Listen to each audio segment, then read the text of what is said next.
how is this Taliban group different from the other Taliban of 1996 to 2001 era? So that is a very interesting question.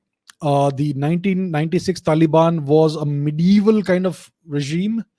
They were completely closed to the world. They did not give press conferences, etc. So the new Taliban that you see today is quite tech savvy. They are very conscious of the kind of PR, the kind of image they want to project to the world. They have their official spokespersons who give press conferences, who say the right things. We will allow women to study. We will allow women to work. We will give full rights to women. We will give justice to everybody. We will give amnesty to the people who collaborated with the Americans. They are saying the right things. They're making the right noises. They are going on all these different media channels, the CCTV of China and RT of Russia and Al Jazeera and CNN also. They are writing columns in the Washington Post and the New York Times. I'm not sure, some American newspapers and publications.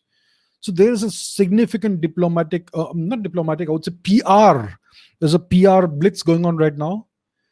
And there's clearly elements of the media in the West that are involved in this as well. So this is a very different Taliban. It's a more tech-savvy Taliban. They are tweeting on a regular basis. They have 2-3 accounts on Twitter.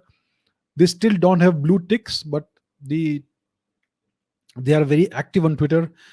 And so there is a very well-planned, well-thought-out, concerted media campaign, public relations campaign.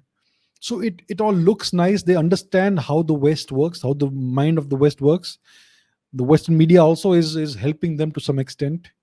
So they are able to project a certain image of themselves, which may not be reflected on the ground level, on the streets.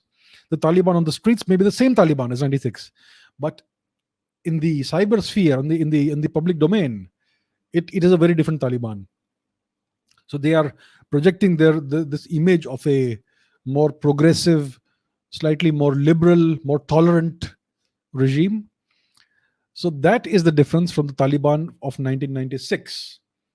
At the ground level, they are much the same. They have been doing the same reprisals and the same brutality as in the past, but they are more tech savvy. They are aware of the need to project a certain image, and they seem to have certain allies in the media in the West.